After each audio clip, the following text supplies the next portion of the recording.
కర్నూలు జిల్లా అనగానే అందరికీ గుర్తొచ్చేది రాయలసీమ. రాయలసీమ అనగానే గుర్తొచ్చేది కర్నూలు. అలాగనే కర్నూలు జిల్లాకి ఒక ప్రాముఖ్యత పేర్కొంటూ ఉంటుంది. ఎందుకంటే రాష్ట్ర రాజకీయాలు వేడెక్కాలి అన్నా, ప్రశాంతంగా జరగాలి అన్నా ఒక కర్నూలు జిల్లాతోనే సాధ్యమవుతుంది. అటువంటి కర్నూలు జిల్లాలో అతి ముఖ్యమైనటువంటిది ఒక నియోజకవర్గం, కోడుమూరు నియోజకవర్గం.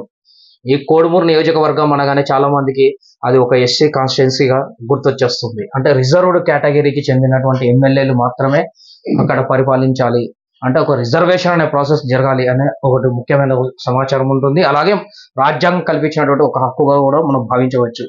అటువంటి ఎస్సీ రిజర్వేషన్స్ ఉన్నటువంటి కోడుమూరు కాన్స్టిట్యున్సీకి గత కొన్ని సంవత్సరాలుగా బీజేపీ వైపు నుంచి మీసాల ప్రేమ్ కుమార్ గారు కోడుమూరు కాన్స్టిట్యున్సీ నియోజకవర్గ ఇన్ఛార్జిగా వహిస్తూ ఉన్నారు.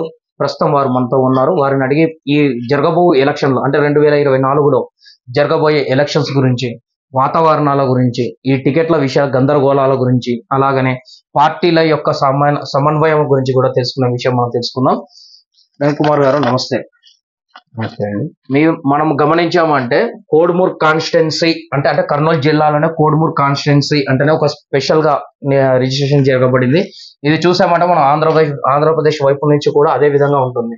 అసలు ఎందుకు ఇంత ప్రాముఖ్యత ఒక కోడుమూరుకు మాత్రమే దక్కిందని మీరు అనుకుంటున్నారు? దీనిపైన మీ వివరణ.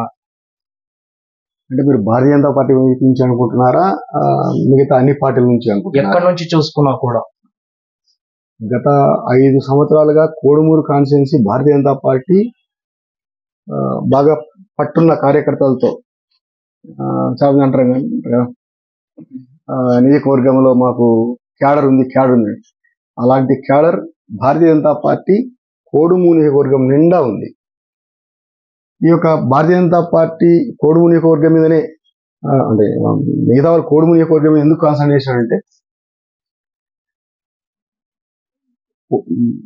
ఎస్సీ నియోజకవర్గం కాబట్టి ఇటువైపు ఇప్పుడు మీరు అన్నారు కదా, ఇది ఎస్సీ నియోజకవర్గం ఒకవైపు చిన్న చూపు. డాక్టర్ బాబాసాహెబ్ అంబేద్కర్ ఎస్సీలకు రిజర్వేషన్ ద్వారా, తన రాజ్యాంగం ద్వారా రిజర్వేషన్ కల్పించి ఒక నియోజకవర్గం ఇస్తే, ఇక్కడ మీరు తీసుకుంటే గత కొన్ని సంవత్సరాల పాటు శిఖామణి గారు కానీ, స్వర్గీయ మణిగాంధీ గారు కానీ, మురళి గారు కానీ, నిన్నటి సుధాకర్ గారు కానీ, వీళ్ళంతా పేరుకు ఎమ్మెల్యేలు తప్పనిస్తే వాళ్ళ వెనక కొన్ని శక్తులు వాళ్ళను నడిపిస్తాయి. నేను 2019 ఎలక్షన్లో కూడా అదే చెప్పాను. భారతీయ జనతా పార్టీ మాత్రమే ఎలాంటి ఇది లేకుండా ఇంకొక వర్గాలు, ఇక్కడ కర్నూలు తీసుకుంటే రెడ్డి సామాజిక వర్గం ఎక్కువ ఉంటుంది, వాళ్ళ ఇది కూడా ఎక్కువ ఉంటుంది. ఇప్పుడు చూస్తున్నాం సుధాకర్ గారు ఆయన పడుతున్న బాధ. ఆ పక్కన నందికొట్కూరు తీసుకుంటే ఆర్థర్ సార్, ఆయన ఎంత మంచివాడు, కానీ ఈ యొక్క దీంతో అందరు ఇబ్బంది పడుతున్నారు. కారణం ఏంటంటే ఎమ్మెల్యే అభ్యర్థిగా మాత్రమే ఎస్సీ సామాజిక వర్గం వ్యక్తి ఉంటారు. పదవులు వాటి మీద ఉన్న ఆధిపత్యం రెడ్డి సామాజిక వర్గంలో కానీ, అది ఏ పార్టీని కావచ్చు, అటు వైసీపీ కావచ్చు, టీడీపీ కావచ్చు, గతంలో ఉన్న కాంగ్రెస్ కావచ్చు, ఏ పార్టీని కావచ్చు, ఇవన్నీ దీన్ని మేము వ్యతిరేకిస్తున్నాం. నేనేమంటున్నానంటే, నాతోటి ఎస్సీ అభ్యర్థులకు అందరికీ ఏం చెప్తున్నానంటే, మీరు నియోజకవర్గంలోకి సొంతంగా ప్రజా బలంతో వెళ్ళండి, ప్రజల్లోకి వెళ్ళండి, ప్రజా బలంతో వెళ్ళండి. నిన్న మధ్య చూసాం, కొన్ని పోస్టర్లు వెలిచాయి. ఒక పోస్టర్లో సతీష్ గారు వైఎస్ఆర్సీపీ నుంచి ఎన్నికైన క్యాండిడేట్కి సెలెక్ట్ అయిన ప్రాబ్లమ్స్ ఉన్న వ్యక్తి, ఆయన వేసుకున్నాడు, నాకు కోట హర్షవర్ధన్ రెడ్డి దయ వల్ల, ఆయన ఆశీస్సుల వల్ల నాకు టికెట్ వచ్చిందని ఆయన వేసుకుంటే, ఈ మధ్య కాలంలో టీడీపీ ఇంకా ఆయన ఇది కూడా కాలేదు, ఆయన ఒక సర్పంచ్ అభ్యర్థిని తీసుకుపోయి టీడీపీ నియోజకవర్గ ఎమ్మెల్యే అభ్యర్థిగా ప్రకటించారు. సరే, ఆయన వేసుకున్నాడు, నాకు విష్ణువర్ధన్ రెడ్డి ఆశీస్సుల వల్ల నాకు టికెట్ వచ్చింది ఆయన చెప్పుకుంటాడు. మేము అదే చెప్తున్నాం, మీకు ప్రజాబలం లేదు, ప్రజల్లో మీకు ఎలాంటి ఇది లేదు. అట్లాంటి మీరు వాళ్ళతో కుమ్మక్కై అధికారాన్ని వాళ్ళకి షేర్ చేస్తున్నారు. బాబాసాహెబ్ అంబేద్కర్ గారు మీకు ఒక రాజ్యాంగం ద్వారా హక్కు కల్పిస్తే హక్కును ఏం చేస్తున్నారు? మీరు తుంగలో దొక్కి మీరు గెలవడానికి కోసం ఇంకొకరితో కలిపి అధికారాన్ని వాళ్ళకు పంచుతున్నారు. ఇది మొదటగా మనం చేసే తప్పు. రెండవది, గతంలో రాజకీయాలు చాలా ట్రాన్స్పరెంట్గా ఉండేవి. రాజకీయం అంటే సేవాభావం ఉండేది. ఈ మధ్యకాలం రాజకీయం అంటే పదవి వ్యామోహనో, డబ్బు సంపాదనను, ఇలాంటివన్నీ ఉంటున్నాయి. కాకపోతే గతంలో ఒక ఎమ్మెల్యే అభ్యర్థి కావాలంటే ఎంతో వర్క్షాప్, ఎంతో శ్రమపడి కొన్ని ఏళ్ల పాటు ఇటువైపు దస్తగిరి గారికి కానీ అటువైపు సతీష్ గారికి కానీ ఇప్పుడు ప్రకటించి ఎమ్మెల్యే పడిపోయిన వాళ్ళ ఇద్దరికి ఒక్క గ్రామం అంటే ఒక గ్రామంలో ఒక కార్యకర్త లేడు. వాళ్ళకున్నదంతా ఎవరు? ఆ పార్టీకి సంబంధించిన కార్యకర్తలు, ఆ పార్టీకి సంబంధించిన నాయకులు. వీళ్ళకు పర్సనల్గా లేదు. ఎమ్మెల్యే అభ్యర్థి అంటే ఏంటి? ప్రజల ప్రాణ వాళ్ళ బాగోగులు చూసే వ్యక్తి. అవి తెలియాలంటే ఏం చేయాలా? అనేక మార్లు అక్కడ పర్యటించండి. ఈరోజు ఏదో అంటారు, ఎక్కడి నుంచో తీసుకొచ్చి ఏదది పోస్ట్ ఉద్యోగమా? ఎమ్మెల్యే పదవి అంటే ఉద్యోగమా? ప్రజాసేవ అండి. 5 ఏళ్ళు, 10 ఏళ్ళు, 20 ఏళ్ళు, కొంతమంది 30 ఏళ్ళు. నేను టీడీపీ నుంచి ప్రభాకర్ గారు ఏదో మందు అయినట్టున్నారు, నాకు టికెట్ రాలేదని. ఎందుకు? ఇప్పుడు టికెట్ రాయాలి, ప్రజాసేవ చేయడానికి టికెట్ అవసరం నేను అనుకోను. అదే కొలమానం కాదు. ప్రజాసేవ చేయడానికి మనం ప్రజాసేవ చేస్తా అంటే ప్రజలే మనం నిర్ణయిస్తారు. నన్ను నిన్న మొన్న అడిగిండ్రు, ఏమండి మీరు Bharatiya Janata party TDP alliance అంట కదా, మరి దస్తగిరిని పరిగణించగానే మీ పరిస్థితి ఏంది? నేను చెప్పా, భారతీయ జనతా పార్టీ అలయన్స్ ప్రకటించలేదు. భారతీయ జనతా పార్టీతో అలయన్స్ ఉండాలనుకున్న వ్యక్తులు వేచి చూడాలా, అంతేగాని ప్రకటించకూడదు. ప్రకటించారు, వాళ్ళ అభ్యర్థులను ప్రకటించుకున్నారు. దాన్ని నన్ను అడిగితే నేను చెప్పలేదు. ఇది భారతీయ జనతా పార్టీ ఎప్పుడైతే పొత్తు ఇది ఉంటుంది, పలానా అభ్యర్థులను మనం చేయండి అంటే అప్పుడు ఆలోచిద్దాం. అంతేగాని మేము పొత్తుల్లో ఉన్నామా, పొత్తుల్లో లేమా, అసలు ఈ పొత్తుల మాటనే పక్కన పెట్టాలి. ఖచ్చితంగా భారతీయ జనతా పార్టీ మా ముఖ్య ఉద్దేశం కేంద్రంలో నరేంద్ర మోడీ గారిని 370 సీట్లతో ఒంటరిగా గెలిపించుకోవాలనేది ప్రతి ఒక్కరి సంకల్పం. అలయన్స్ తో కలిపి 400 సీట్లతో మేము గవర్నమెంట్ ఏర్పాటు చేయాలని మా రాష్ట్రంలోకి వచ్చేటప్పటికి మేము బలమైన శక్తిగా, గతం కంటే మెరుగ్గా, గతం కంటే కొన్ని సీట్లు అధికారంలోకి వస్తానే అత్యాశ చెప్పం కానీ ఖచ్చితంగా ప్రతిపక్షంలో కూర్చునే విధంగా ఉంటాం. ఇక మీరు అలయన్స్ అనేది ఏమన్నా రేపు జరిగితే అప్పుడు ఆలోచిద్దాం, అప్పుడు చేస్తాం. కాబట్టి ప్రజానాయకుడు ఎప్పుడైనా సరే ఎక్కడ ఉండాలా? గ్రామాల్లో ఉండాలా. ఇలా భారతీయ జనతా పార్టీ గ్రామాన ప్రతి ఇంటి మీద జెండా ఉంది, గ్రామాన జెండా ఉంది. మేము ఈ యొక్క పూడూరు రోడ్డు మీద ధర్నా చేశాం. గత 30-40 ఏళ్ల నుంచి పూడూరు రోడ్డు గుంతలమైంది, చనుగొండ రోడ్డు గుంతలమైంది. దాన్ని ధర్నా చేశాం, నిరాహార దీక్షలు చేశాం, ప్రజల్లోకి వెళ్ళాం, ప్రజా పథకాల గురించి చెప్పాం, ఆవాస్ యోజన గురించి చెప్పాం, ఉజ్వల యోజన గురించి చెప్పాం. ఈ మధ్య గరీబ్ కళ్యాణ యోజన గురించి మొత్తం బియ్యం ఇచ్చేది నరేంద్ర మోడీ గారు అని చెప్పాం. ఈ సీసీ రోడ్లు వేసేది నరేంద్ర మోడీ అని చెప్పాం. ఈ యొక్క మరుగుదొడ్లు నరేంద్ర మోడీ గారు ఆయన ప్రధాని అయిన మొట్టమొదటి సంతకం ఎక్కడ పెట్టారండి? మహిళల ఆత్మ గౌరవం కోసం ఆ యొక్క పర్సనల్ మరుగుదొడ్లు వాటిని కట్టించుకోవడం కోసం ప్రత్యేకంగా నిధులు మంజూరు చేసింది. వాటి మీద ఈ కర్నూలు జిల్లాకు IIIT కాలేజ్ ఇచ్చింది. ఉమ్మడి జిల్లా ఉన్నప్పుడు సోలార్ విమానాశ్రయం ఇచ్చింది. ఇట్లా కేంద్ర ప్రభుత్వం ఎన్నో, ఈరోజు నిన్న వికసిత్ భారత్ అని వికసిత్ భారత్ సంకల్పయాత్ర మేము మొత్తం దేశమంతా చేసాం. అందులో కోడుమూరు నియోజకవర్గంలో చేస్తే కొన్ని పథకాలు మాకు కూడా తెలియడం లేదు. ప్రజలకు అన్ని పథకాలు అందుతున్నాయి. అంతమంది లబ్ధిదారులు అందులో అటెండ్ అవుతున్నారు. 17 డిపార్ట్మెంట్ల జిల్లా అధికారులు వచ్చి అక్కడ కూర్చొని చెప్తున్నారు. నరేంద్ర మోడీ గారు ఎంత సూక్ష్మంగా ఆలోచిస్తున్నారంటే, అంత్యోదయ అంటే చిట్ట చివరి వ్యక్తి వరకు తన పథకం చేరాలా. కుల మత వర్ణ వర్గ ఏ భేదం లేకుండా ఒక ఉజ్వల గ్యాస్ ఉంది. ఏ కులమన్నా కావచ్చు, ఆ గ్రామంలో చిట్ట చివరి వ్యక్తికి అతను అర్హుడైన ప్రతి ఒక్కరికి పథకం అందాలా అనేది నరేంద్ర మోడీ గారి ఉద్దేశం. భారతీయ జనతా పార్టీ దాని మీదనే చేస్తూ ఉంది. నియోజకవర్గంలో అప్రతిహతంగా కార్యకర్తల గణం మొన్న వెళ్తే క్యాలెండర్ తీసుకొని వెళ్తే ఈసారి మేము మోడీసారికే ఇస్తాం. అయోధ్యలో రామ మందిరం నిర్మించడం, చాలా మంది ఏదో హిందుత్వం అది ఇది అంటారు, కానీ అసలు దాని వెనుకున్న విషయం తెలుసా? 500 సంవత్సరాల ఘర్షణను 5 సంవత్సరాలు తీర్చిండు. దానికోసం శివరాంపురం గ్రామం పోతే, నా దగ్గర రికార్డు ఉంది, చూపిస్తాను మీకు. ఆ గ్రామం పోతే వాళ్ళు అంటున్నారు, మేము ఆ రోజంతా ఉపవాసం ఉండి నరేంద్ర మోడీ, శ్రీరామునితో పాటు నరేంద్ర మోడీ గారు కూడా మాకు దేవుడేని మేము భావించినాం, అందుకే నరేంద్ర మోడీ గారికి పాలాభిషేకం చేసినాం మేము అన్నారు. ఆ శివరాంపురం మీకు తెలిసి ఉంటది.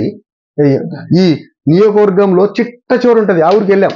ఆ ఊర్లో గ్రామ ప్రజలు వారంతా, ఆ ఊరే కాదు ప్రతి గ్రామంలో ఈసారి అయోధ్యలో రామ మందిరం విషయంలో, అందుకని ఆర్టికల్ 370 మొన్న ఎక్కడ వెళ్ళాం, త్రిపుల్ తలాక్ విషయంలో కూడా వెళ్తే వాళ్ళు అంటున్నారు, మేము ప్రజాపూర్ 2 గురించి ఏదో మాట్లాడుతుంటే ఒక తాగుడు పోతే వచ్చి గొడవ చేస్తే మేము దాని విషయం మాట్లాడుతా అన్నాడు.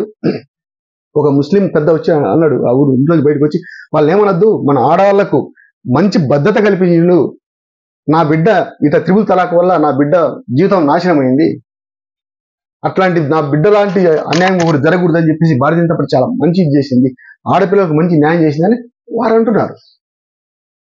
ఇట్లాంటివి ఆర్టికల్ 370 ఏందండి? ఈ మొత్తం బాడీని భారతీయ ఏమంటాము? ప్రేమ్ కుమార్ అంటాం. ఈ తలకాయ తీస్తే ప్రేమ్ కుమార్ అంటారా? మొండే అని. మనిషి చనిపోతే బాడీ అంటాం, మనిషి బతికి ఉంటే ప్రేమ్ కుమార్ అంటాం. అట్లాంటిది తలకాయ లాంటి జమ్మూ కాశ్మీర్ను తీసి కింద అంతా భారత్ అంట, ఇది మాత్రం జమ్మూ కాశ్మీర్ అంట. దాని ఆర్టికల్ 370 అంటే ఏంటిది? అదంతా కలిపాం. ఈరోజు ఒక రూపం వచ్చింది, భరత మాత నిలబడింది. అందుకనే ఆర్టికల్ 370 ప్రకారం 370 సీట్లతో సొంతంగా భారతీయ జనతా పార్టీ గెలుస్తుంది, 400లతో అలయన్స్ గెలుస్తాం.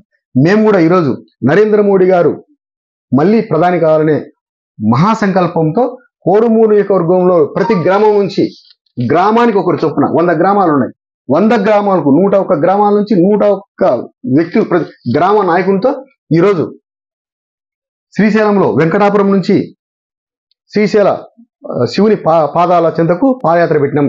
దాదాపు 45-50 కిలోమీటర్లు వస్తుంది. పాదయాత్ర పెట్టాం. పాదయాత్ర పెట్టి నరేంద్ర మోడీ గారు గెలవంగానే 370 సీట్లతో గెలవంగానే మళ్ళీ ఏప్రిల్ మేలో 370 మందితో మళ్ళీ పాదయాత్ర పెట్టి 370 పాదయాత్ర పెట్టి ఈ యొక్క భారతీయ జనతా పార్టీ భారతదేశంలో మొత్తం అన్ని రాష్ట్రాల్లో భారతీయ జనతా పార్టీ కానీ భారతీయ పార్టీ అలయన్స్ లో కానీ అన్ని రాష్ట్రాల్లో భారతీయ జనతా పార్టీ అధికారంలో ఉంటుంది. దీన్ని ప్రపంచ దేశాలకు చెప్పడం, ప్రపంచ దేశాలకు మేము భారతదేశంలో అన్ని రాష్ట్రాల్లో మా ప్రభుత్వం ఉంది. దీని సంకేతాన్ని ఇప్పటికే మనమంటే నరేంద్ర మోడీ గారు అంటే భారతదేశం అంటే నరేంద్ర మోడీ గారు, నరేంద్ర మోడీ అంటే భారతదేశం అని ఒక అవినాభాసమైన ఒక గౌరవం ఈరోజు ప్రజల్లో ఉంది, వివిధ దేశాల్లో ఉంది. ఈరోజు కూడా అమెరికా నుంచి ఒక పెద్ద అన్నాడు, మోడీ లాంటి నాయకుడు మాకు కూడా కావాలని.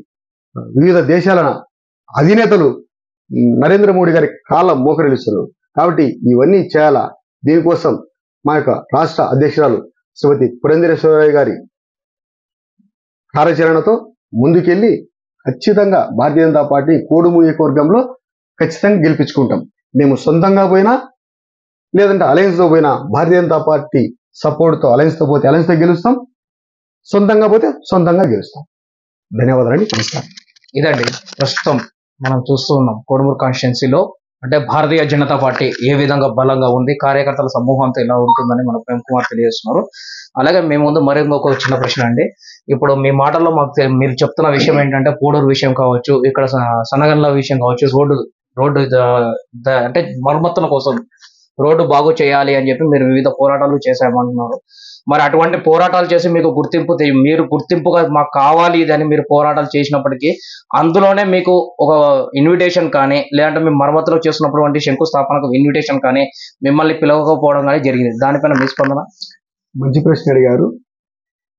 ఇల్లు మీరు రండి, దానికి వచ్చింది ప్రధానమంత్రి గ్రామ సడక్ యోజన నిధులు వచ్చాయి. నిధులు వస్తే మేము పోరాటం చేయడం ద్వారా మా మంత్రి, ఈ యొక్క ఇన్ఛార్జి మంత్రి అయితే ఉన్నారో చౌహాన్జీ, వారిని అదే మనం రోడ్డు శాంక్షన్ చేసుకున్నాం. నిధులు వచ్చినాయి, శాంక్షన్ అయింది. పూజ ఎవరు చేయాలి? మీరు అన్నారు మిమ్మల్ని పిలవలే కదా అని. నేను ఇల్లు కట్టుకుంటే నేను ఇది చేస్తాం, పూజ చేస్తాం. నేను ఇల్లు కట్టుకుంటే మీరు వచ్చి శంకుస్థాపన చేస్తారా? అట్లుంది. హర్షవర్ధన్ రెడ్డి గారు, సతీష్ గారు వచ్చి చనుగొండ రోడ్డు మీద ఇది అతను ఏ విధంగా సంబంధం లేదు.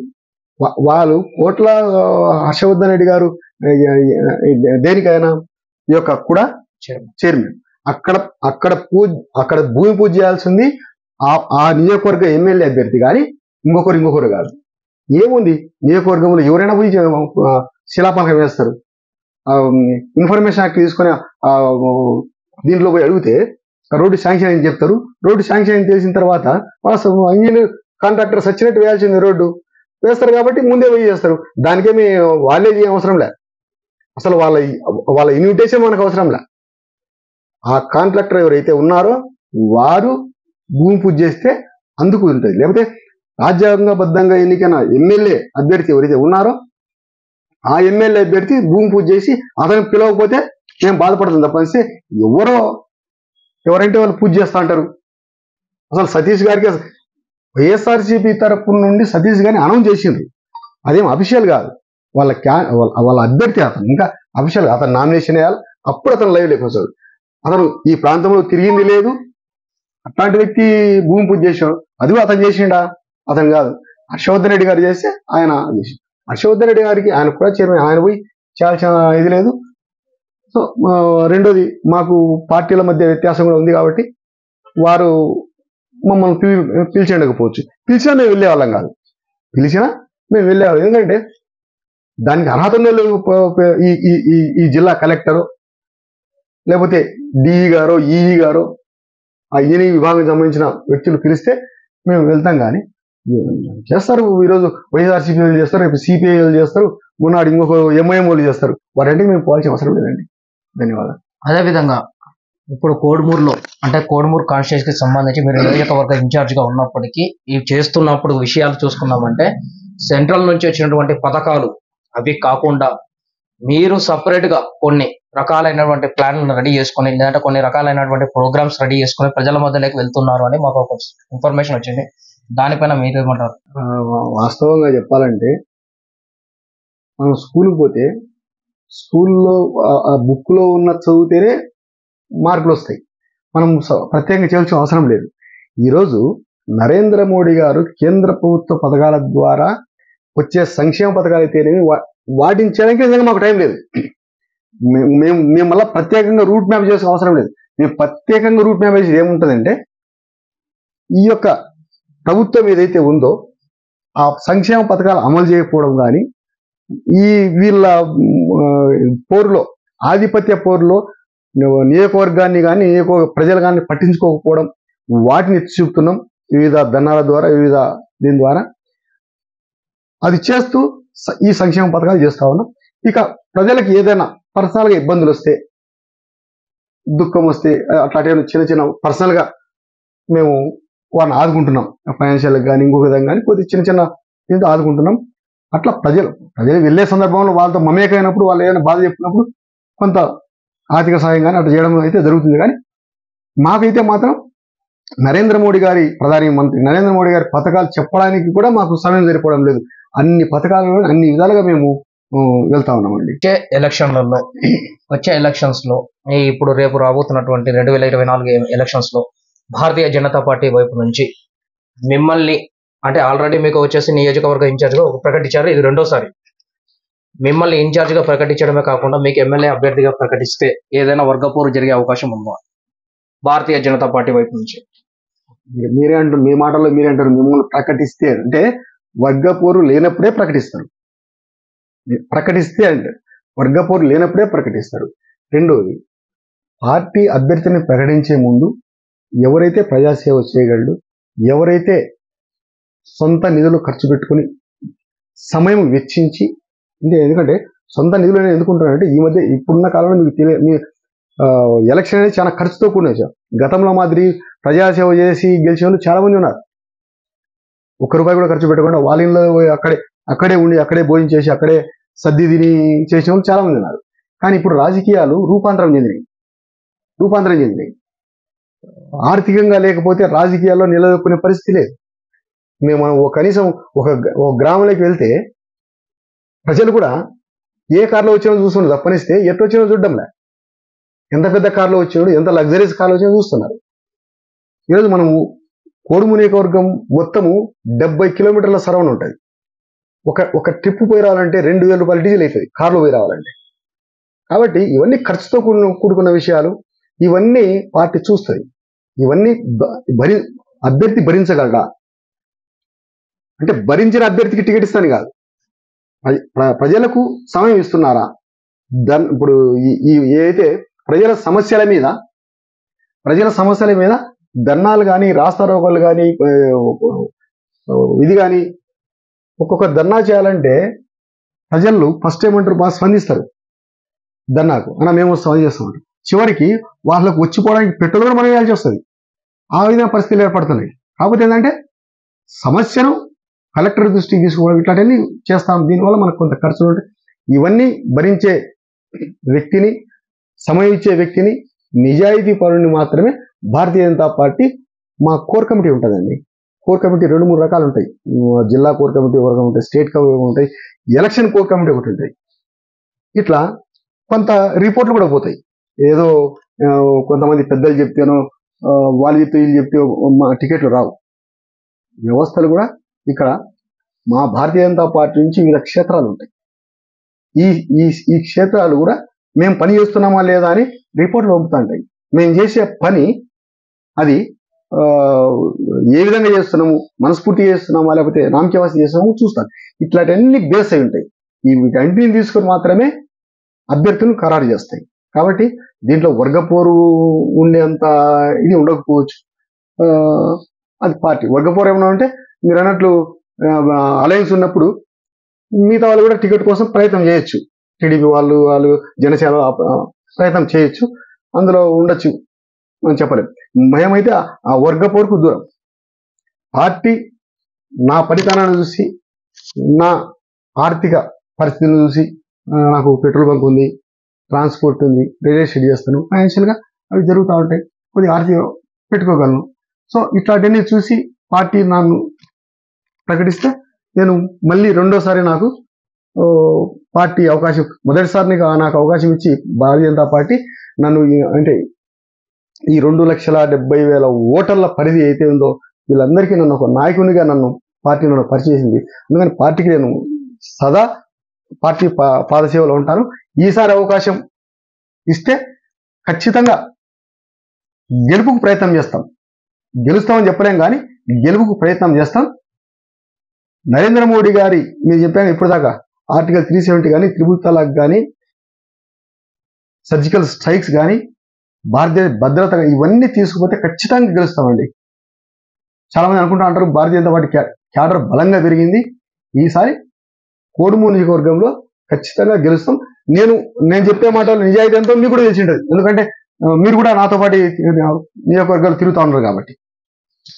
ఇదండి, అంటే కేవలం ప్రజాసేవ చేయడానికి సీటు మాత్రమే అవసరం లేదనేసి, ప్రజాసేవ చేయడానికి ఎటువంటి ఆంక్షలు కానీ ఇంకొకటి కానీ అవసరం లేదని, నేను ఎంతవరకైనా సరే చేస్తాను, ప్రజలతో మమేకమై ఉంటాను, నాకు ఎటువంటి పదవి ఆకాంక్షలు లేవు అంటూ, అలాగే ఒకవేళ భారతీయ జనతా పార్టీ తమకు మళ్ళీ సీటు కేటాయిస్తే ఖచ్చితంగా గెలిపించి తీరుతామని తెలియజేస్తున్నారు.